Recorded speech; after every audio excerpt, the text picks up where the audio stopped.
तो हमारा छोटा सा गांव है, हमारे छोटे से गांव से भी 4 स्वतंत्रता संग्राम सेनानी रहे।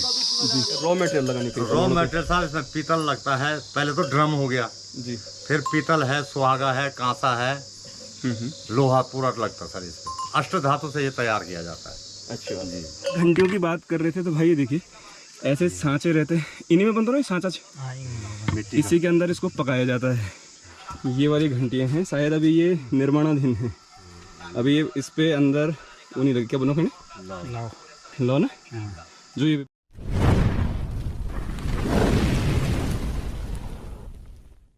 आप सभी को मेरा प्यार भरा नमस्कार। मेरा नाम है राजेंद्र बिष्ट और आप सभी का हार्दिक स्वागत और अभिनंदन करता हूं मैं उत्तराखंड के इन खूबसूरत पहाड़ों से, जनपद चमोली की पिंडर घाटी से। तो दोस्तों आज के इस ब्लॉग में मैं आपको खास दिखाने वाला हूं, क्योंकि मैं अपना ये सफ़र शुरू कर रहा हूं आज चिड़िंगा गांव तक। तो भाई आज हम यहाँ पे पस्तो रखने के लिए जा रहे हैं। आज़ाद हिंद फौज के एक सेनानी थे हमारे चिड़िंगा गाँव के, तो उनकी जो धर्मपत्नी है उनका स्वर्गवास कुछ ही दिन पहले हो गया है। तो आज लगभग चौथा या पाँचवा दिन ये चल रहा है। तो हम तीनों लोग गांव के जो हम तीनों भाई लोग हैं, आज हम जा रहे हैं वहाँ पे पस्तो रखने के लिए।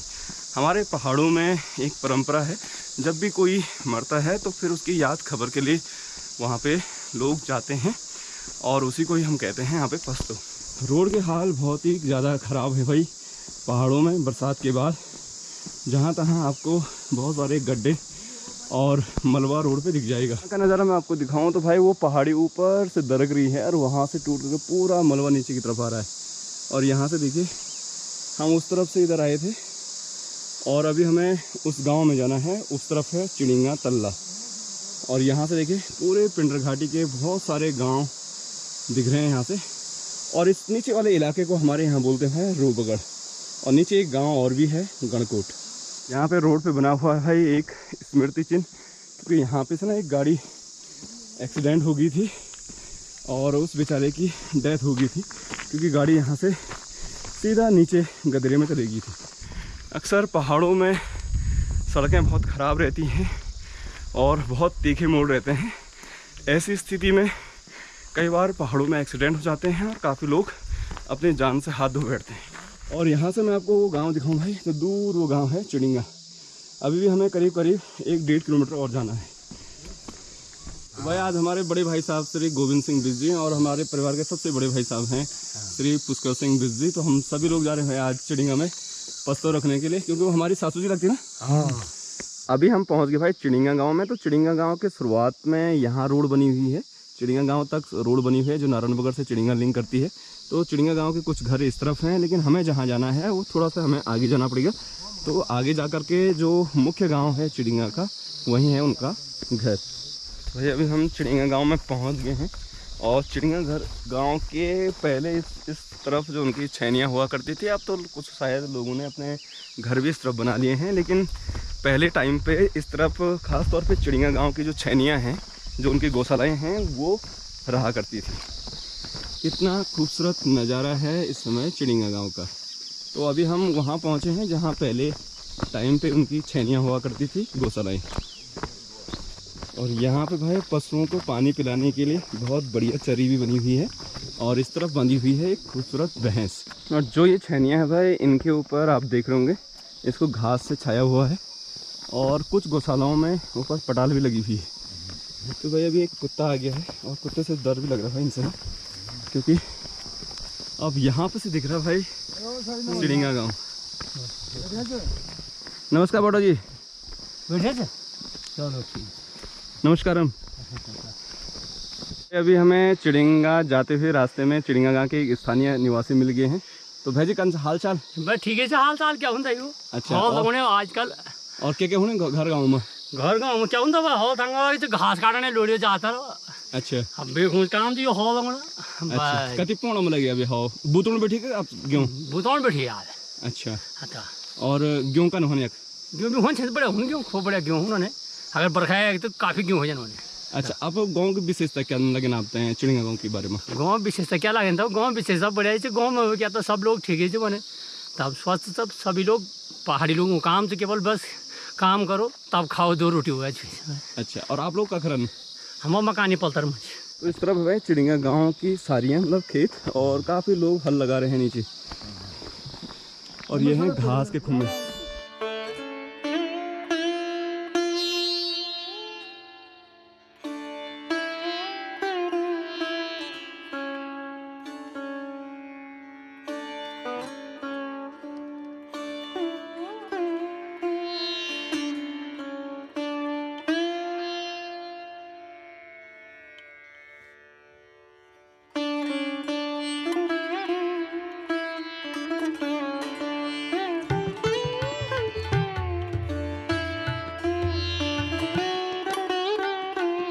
उनकी उम्र 100 साल थी। आज़ाद हिंद फौज के थे वो, उनकी उम्र 100 साल थी। वो जो है देहांत हो चुके हैं बस। तो ये है भाई पूरा चिड़िया गांव, बहुत ही खूबसूरत गांव है। और मैं आपको यहाँ पे से दिखाऊं तो इस तरफ आप देख रहे होंगे काफ़ी अच्छे अच्छे घर बने हुए हैं, सारे पुराने घर हैं। और अभी हम चिड़िया गांव से वहाँ जा रहे हैं जहाँ पे घनोलियाँ बनती हैं, हमारे जो घंटियाँ होती हैं गाय भैंस और बैलों पे लगाने के लिए। तो इस गांव में बहुत अच्छी अच्छी घंटियाँ बनती हैं, तो अभी हम वहाँ जा रहे हैं भाई। अभी हमने यहाँ पे याद खबर कर ली है, काफ़ी लोग वहाँ पे आए थे। और मैं आपको दोबारा से बता देता हूँ कि जो सासू जी हमारी थी वो अभी लगभग 100 साल उनकी उम्र हो गई थी। उन्होंने बताया कि वो 100 साल के थे, और वो आज़ाद हिंद फौज के जो उनके जो पतिदेव थे वो आज़ाद हिंद फौज में रहते थे। तो उनकी जो वीरांगना थी लगभग 100 साल में उनकी डेथ हो गई। तो अभी याद खबर करके हम अब वहाँ जा रहे हैं जहाँ चिड़िया गांव में घंटियाँ बनती हैं। और यहाँ की जो घंटियाँ हैं वो बहुत अधिक पूरे इलाके में सबसे ज़्यादा डिमांड रहती है। और वो घंटियाँ कैसे बनती है, यदि बाई चांस वहाँ पे दिख गया हमें तो हम आपको वो भी दिखाएंगे। तो अभी हम वहीं जा रहे हैं घंटियाँ लेने के लिए। चिड़िया गांव में हमें यहाँ के जो वकील साहब हैं, तो वकील साहब भी मिल गए हमें चिड़िया गांव में। तो सर थोड़ा बताइए अपने गांव के बारे में, कब आना हुआ गांव आपका? एक्चुअली मैं कल शाम को आया। हमारी दादी जी हैं जो स्वतंत्रता संग्राम सेनानी की विडो हैं, कुसुमा देवी जी, उनका देहावसान हो गया था। और हमारे पड़ोसी गांव सिलुड़ी में भी एक महिला है जो बुजुर्ग हैं, उनकी भी मृत्यु हो गई थी। तो जो हमारे कल्चर में है पस्तों रखने की जो बात होती है, उसके लिए हम आए थे यहाँ पे। और सौभाग्य है कि आप मिले हैं। ये सौभाग्य तो हमारा है कि आज वकील साहब से भाई, पूरे इस हमारे पिंडर घाटी के सबसे बड़े वकील साहब हैं श्री नेगी जी, हरेंद्र सिंह नेगी। हाँ, नेगी जी हैं। तो आज उनसे हमारी मुलाकात हो गई है एकदम प्रत्यक्ष रूप से। और सर आप थोड़ा सा इनके बारे में बताइए कि इनकी उम्र कितनी है, इनके बारे में कुछ खास बातें जो आप जानते हो। हमारी दादी जी जो हैं कुसुमा देवी जी की मृत्यु के बाद एक युग का अंत, हम समझते हैं एक युग का अंत हो गया, क्यों वो स्वतंत्रता संग्राम सेनानी की विधवा थी। और उस नाते प्रशासन के लोग हर समय, चाहे स्वतंत्रता दिवस हो चाहे गणतंत्र दिवस हो, उस मौके पे आते थे, तो एक मान सम्मान होता था। और हमारा भी कहीं ना कहीं हम लोग भी गौरवान्वित महसूस करते थे कि भाई हाँ हैं। और उनके जाने के बाद 98 साल की उम्र में, 97-98 साल उनकी रही होगी उम्र, और उस उम्र में उनका निधन हो गया है। अपने पीछे वो भरा पूरा परिवार छोड़ के गई हैं। और मृत्यु भी उनकी ऐसी हुई कि अकस्मात, उससे पहले मैं संडे को घर आया था तो उनसे मिला था और बातचीत हुई थी, और अचानक उनका जाना हमारे लिए बहुत ही पीड़ादायक है, कष्टदायक है। सही कहा आपने, क्योंकि एक युग का अंत है। जिन्होंने इस देश की आज़ादी में बहुत बड़ा रोल निभाया है, ऐसी वीरंगना वो रही हैं। तो सर मैं आपसे ये पूछना चाहूँगा कि उन्होंने कभी कोई यादों से कुछ बातें आपको बताई कि किस दौर में, जैसे सुभाष चंद्र बोस जी के साथ जब उनके पतिदेव रहे, तो कुछ कहानियाँ उस दौर की रही हों, कभी उन्हें शेयर की हों आपसे कुछ ऐसी बातें? जब हम पूछते थे उनके बारे, तो उनको जब दादाजी कई साल तक बताते हैं कि लूट में, उसमें तो लूटी में बताते हैं, जबकि वो उस बर्मा साइड थे, तो 3-4 साल तक नहीं रहे। तो उन्होंने भी एक प्रकार से उम्मीद छोड़ दी थी कि आप जीवित हैं या नहीं भी हैं। और फिर उसके बाद देश जब हमारा आज़ाद हुआ तो कुछ समय तक उन्होंने बहुत संघर्ष किया। तब तो इनको पेंशन नहीं मिलती थी, तो बड़ी आर्थिक तंगहाली के हालत में थे। तो बाद में जब पेंशन लगी तो तब जाकर उनकी आर्थिकी थोड़ी ठीक हुई। उसके बाद चाचा जी जो सूबेदार साहब हैं, उनके बड़े लड़के, वो फौज में भर्ती हो गए थे, आर्थिकी ठीक हो गई। तो हमारा छोटा सा गांव है, हमारे छोटे से गांव से भी 4 स्वतंत्रता संग्राम सेनानी रहे जी, है ना। तो 4 स्वतंत्र संग्राम सेनानी ने हमारे इस गांव से देश की आज़ादी के लिए अपना योगदान दिया है। तो हमें आज भी उन पर गर्व है। एक इनका नाम भी आलम सिंह था, दूसरे प्रधान जी थे महपाल सिंह जी हैं, उनके पिताजी, वो भी स्वतंत्र संग्राम सेनानी थे। एक हमारे बूढ़े दादाजी के भाई, वो तो मर गए थे, उनकी शादी भी नहीं थी, वो लड़ाई में मरे थे? वो लड़ाई में मरे थे। और उसके बाद जो उनकी जो विडो रही होगी वो तो जवान थी, तो हमारे दादाजी को रही हो, मतलब वो देवर थे, दादाजी देवर थे। तो पहले ऐसा ही होता था जी। तो उनको कुछ भी नहीं मिला। अब जब मिलना शुरू हुआ था तब तो हमारी दादी ही मर गई। अरे अच्छा। तो बस उनकी केवल यादें शेष हैं कि वो दादाजी थे, और वो मेरे अंदाज से 19 साल की उम्र में ही ख़त्म हो गए थे। 19 साल की उम्र में वो ख़त्म हो गए थे। उनकी शादी हुई थी घर में उसी पीरियड में, उसमें अर्ली एज में हो जाती थी शादी। जी। तो बहुत बहुत धन्यवाद सर। तो भाई अभी यहाँ पे हमें एडवोकेट साहब मिल गए थे, श्री हरेंद्र सिंह नेगी जी। तो उन्होंने बहुत सारी जानकारी आप तक शेयर की, आपको अच्छा लगा होगा। अभी हम जा रहे हैं घनौली होने। तो भाई हम सबसे पहले कुत्ते के बारे में जानकारी ले रहे हैं कि यहाँ पे कुत्ता नहीं है घर में, क्योंकि पता नहीं ना लोगों को। और यहाँ पे देखो नारंगी संतरे का पेड़ ना बहुत बढ़िया है भाई, एकदम बहुत बढ़िया।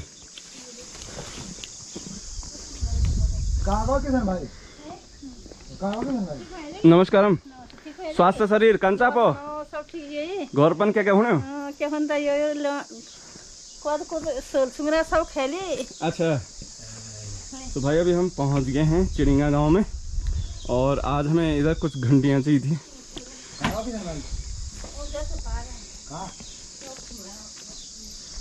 और इधर मैं आपको घर दिखाऊं ना, यहाँ के घर देखे कितने बढ़िया घर उन्होंने बनाए हैं। और यहाँ पे आपको पेड़ों में ना काफ़ी संतरे मिल जाएंगे। और ये देखिए खोली वाला मकान, पुराने टाइम पे ऐसी खोलियाँ बनती थी। तो एक घर आप देख रहे होंगे, और इस तरफ भाई उनकी गौशालाएँ हैं। तो अभी हम यहाँ पे घंटियाँ लेने के लिए आए हैं। वो घंटियाँ जो हमारे पुराने लोग हैं, जो गाँव में ही घंटियाँ बनती थी, तो वो घंटियाँ यहाँ पे बनाई जाती हैं चिड़िंगा गांव में। और इन घंटियों की बहुत ज़्यादा डिमांड रहती है, बहुत अच्छी आवाज़ रहती है। तो अभी उसी की बात वहाँ पे कर रहे हैं। तो ये वाली घंटियाँ हैं भाई, और ये घंटियाँ ये वाली है।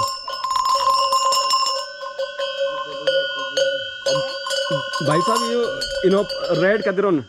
रेट 500 रुपये। 500 रुपये। और ये पे बनोन पे कितना टाइम लगना आपते? ये फैला पूरा दिन। एक दिन पूरा एक दिन ना? पूरा एक दिन। और जो यूं वाव से जो इनो साइड थोड़े और दिन लागन था। पूरा 1.5 दिन। पूरा 1.5 दिन। अच्छा। और इनो रेट क्या रहना? इनो रेट 2000 रुपये। भाई ये देखिए, इसका रेट जो है 2000 रुपये। ये पकड़े बड़ो माथा, पकड़ माथा।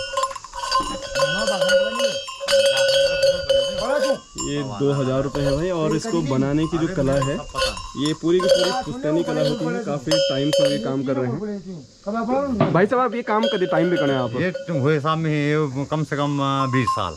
20 साल। 20 साल। अच्छा। तो ये सब आप लोगों का कबटिन सीख यू काम? यू हमारा पैतृक काम साहब, हम टमटा लोग से जी, हमारा पैतृक काम से जी, ये पिताजी और से सीखे हमारा। अच्छा। बात तो बहुत बढ़िया काम चाहिए, क्योंकि ये हमारे प्राचीन धरोहर से और सांस्कृतिक विरासत से हमें। लेकिन क्या हमारे जो युवा पीढ़ी से भी है बिल्कुल साहब जागरूक हो रहे हैं इसमें। आप आपको बच्चों से सिखाइए काम? अभी आपको बच्चों से नहीं सिखा साहब, हमारा बच्चा बहर रहा ना जी जी पर कि सिखा लोगे हम अभी नहीं सीखे, हम अभी सब देखे हम अभी जी जी। अपो पिताजी लोग, अपो दादाजी लोग, तो हम बोले काम पकड़े। अच्छा, बहुत बढ़िया काम भाई। मैं आपसे ये बता दूँ कि अभी हम भाई साहब से हम विशेष रिक्वेस्ट भी करो कि आप लोग एक दिन हमें वीडियो में थोड़ा सा हेल्प कर दियो आप। बिल्कुल बिल्कुल। क्योंकि ये चीज़ हम दिखाना चाहते हैं कि फिल्मों चाहते हैं कि ये बनन करके, क्योंकि ये धरोहर अब खत्म हुई। जी जी जी बिल्कुल बात सही है। हमारे तो प्राकृतिक धरोहर से हमें हाँ, ये मतलब आप प्राचीन पैतृक विरासत है मेरी। और कक बटन आप में लोग ये घनवा खरीदों कति दूर बटन आन लोग आप में? ये बहुत दूर दूर में साहब, बागेश्वर होएगा, घाट होएगा, इधर मतलब झलिया कुंवारी होएगा, घेस बलान, मंदोली, वाण और कणप्याग जोशीमठ साहब, केदारनाथ, बद्रीनाथ, इन जगह में जी। तो हेमकुंड साहिब। तो लगभग आप महीना में कति पैसा लगभग कति कमाई हो सकेंगे अपने? साफ कमाई का बाद परिवार चलन बस, बाकी और कुछ कैसे मतलब अब कांसा पीतल बहुत महंगा हुए जी बाकी सब फिला फुला भी जुल जान तो मतलब मोटर तक भी दिहाड़ी बन जाऊँ जी जी। और यो आप वाली फिर पूरा कति चीज़ों मतलब के रॉ मटेरियल लगाने के रॉ मटेरियल साहब इसमें पीतल लगता है, पहले तो ड्रम हो गया जी। फिर पीतल है, सुहागा है, कांसा है, लोहा पूरा लगता सर इसमें। अष्ट धातु से ये तैयार किया जाता है। अच्छा जी। और सबसे जो बढ़िया घनों है जो वो विशेषता क्या रहे? विशेषता ये साहब जो ये दिखने से नहीं फिर भी आप हैं क्योंकि आप लंबा अनुभव से ना, तो सबसे भल घनों का कहीं बोलो हम भल घनोल साहब ये डिमांड सबसे ज्यादा रहे, डिमांड ही नहीं ज्यादा साहब, बड़ा घनोल लेंगे बड़ा घनों जी। अच्छा और ये रेट 2000 रुपये 2000 रुपये यो भी थोक रेट साहब घर में के ना थोक पे। अच्छा, और में थोक रेट। थोड़ा बहुत कम हो जाता है अच्छा जी, 100-200 रुपये कम हो जाता है। अच्छा तो चलो भाई ये हम आपसे विशेष प्रार्थना है मेरी कि हम आप नंबर लो और अगले कई वीडियो में हम जब भी उनते टाइम हो हम पूरा ये प्रोसेस आप लोगों को बीच लेके आने का प्रयास करो। जी जी बहुत बहुत धन्यवाद धन्यवाद जी। तो भाई अभी मैं वहाँ पे पहुँच गया हूँ जहाँ पे ना वो घंटियाँ बनती हैं, तो देख रहे होंगे आप लोग ये निशान है, ये ऐसे सांचे रहते हैं और यहाँ पे वो आफरा है जिसमें इसको भट्टी है ये जिसमें इसको पूरा गर्म किया जाता है लोहे को और उसके साथ जितने भी अष्ट धातुएं हैं, तो यहाँ पे वो प्रोसेस का काम इसी जगह पे वो प्रोसेस का काम किया जाता है। तो भाई अभी तो थोड़ा सा लेट हो गया, ब्लॉग भी काफ़ी लंबा हो चुका है, लेकिन आने वाले टाइम पर हम आपको इसकी पूरी एक प्रोसेस दिखा के लाएंगे कि कैसे काम होता है, कैसे बनते हैं। और यहाँ पे आपको एक वहाँ पे थी एक भट्टी नमस्कारम, यहाँ पे भी है शायद, यहाँ पे काम नहीं हो वो क्या बैठ गए। अच्छा ठीक है धन्यवाद, नमस्कार नमस्कार, बहुत बहुत स्वागत है आपका। तो भाई अभी हम पहुँच गए हैं, नमस्कार भाई जी। कौन है अभी? हम पहुँच गए आज चिड़िंगा गांव में, और चिड़िंगा गांव में जो हम घंटियों की बात कर रहे थे, तो भाई ये देखिए ऐसे सांचे रहते हैं, इन्हीं में बनता ना सांचा, इसी के अंदर इसको पकाया जाता है। और ये कलर ये करेंगे हम चमकीला और रोनी मोर्च। अच्छा अच्छा अच्छा, और कुछ घंटियाँ यहाँ पे हैं भाई, थोड़ा सा मैं आपसे निवेदन करूँगा क्या आप घंटी दिखा दीजिए। ये वाली घंटियाँ हैं, शायद अभी ये निर्माणाधीन है, अभी ये इस पे अंदर वो नहीं लगे, क्या बनो खड़े लो ना जो ये बाजुन भाभी, ये सिर्फ बाहर का सांचा बना हुआ है, ये पे और काम भी होने के बाद अभी ना आप क्या आवाज़ मिला आवाज़ मिलाई ना, हाँ और दोनों का तालमेल ठीक बैठना चाहिए, तालमेल, हाँ अलग अलग आवाज थोड़ा बहुत अंतर होना चाहिए ना। बात थोड़ा तो ये काम कते लोग का ना, आप लोग जो घंटे बनाने का काम है, ये हम 3-4 लोग 3-4 लोग ना पूरा चिड़िंगा गाँव में। तो ये भाई साहब हैं भाई चिड़िंगा गाँव से, नाम क्या है भाई जी? जयवीर जी। तो आपका कॉन्टैक्ट नंबर भी हम लेंगे क्योंकि ये काम होता है पूरे चिड़िंगा गाँव में और काफ़ी डिमांड रहती है भाई, इससे बाहर से लोग घंटियों के लिए काफ़ी दूर दूर से खान पूरे इलाके में। हाँ जी। अब भाई साहब आपका बटन आया आज? मैं चिड़िंगा भाई अच्छा आज कुछ खास बोतौण की तो निचोड़ना है और खेतों बुआई तैयारी शुरू हुई? बुआई तैयार, गेहूँ की बुआई तैयारी जी। तो आपको गांव की सबसे भली बात क्या लगे ना आपते हैं चिड़िंगा गांव की कुछ विशेषता क्या है कि यहाँ पे ज्वाला माँ का है यहाँ पे पर्व, ये पूरे इस इलाके में जो है ज्वाला माँ या तो कांगड़ा में मिलेगी ज्वाला माँ या यहाँ पे है चिड़िंगा में ज्वाला माँ का। अच्छा तो कब होना ना नवरात्रा होना ना? नवरात्रा वो पहली नवरात्रा होंगी आप तो भागवत होना। अच्छा तो भागवत करें और ये आजकल हमारा मंदिर बने, मंदिर शायद आप गाँव गावल अभी निर्माणाधीन से थोड़ा सा टाइल टूल लान रहे। कति परिवार साहब आप पूरा चिड़िंगा गाँव में? चिड़िंगा वाला 50-60 परिवार। और पलायन कति से गाँव बेटन? लाइन तो बहुत 50% लाइन। अच्छा लाइन भी बहुत। और पलायन सबसे बड़ो कारण क्या लगना आपते हैं जो पहाड़ पे लोग बैठ जाने? पलायन कारण ये कि सुविधा तो पहली सुविधा कम थी, लेकिन अब सुविधा भी होने बैठी, लेकिन या जो खेती से ना खेती, लेकिन खेती में जानवरों बहुत परेशान करे खेती में, सुअर नहीं धने और गेहूँ बांदर इन्हों सब आतंक मचा। कोई भी फसल बोतने तो होने नहीं, तो लोगों दिलचस्पी खत्म हुई खेती बाड़ी से दिलचस्पी खत्म हुई, इसलिए पलायन होने तो अब वो बच्चा पढ़ने बैठ जाने, मतलब यह प्रकार का फैशन हुई कि यहाँ पे बच्चे हम बाहर पढ़ाएंगे, अच्छा पढ़ेंगे, अच्छी नौकरी लगेगी। लेकिन हमको लग नहीं रहा कि जो जिन लोगों ने यहाँ प्राइमरी में पढ़ा, इंटर MA BA यहीं किया होगा, वो लोग आज ऑफिसर हैं। सही बात है। पहले वाले लोग ऑफिसर हैं, और जो आज बाहर गए उन लोगों को देखो तो बच्चे बिगड़े हुए हैं, कोई सक्सेसफुल नहीं है। हाँ, प्राइवेट नौकरियां होगी और होटल में होंगे, बस ये। तो आज लोगों की सोच बदल गई। चलो बहुत बहुत धन्यवाद भाई साहब, बहुत बहुत धन्यवाद। बाखर में रोड जाना ठीक भाई जी हैं। अच्छा था, फिर मुलाकात हो।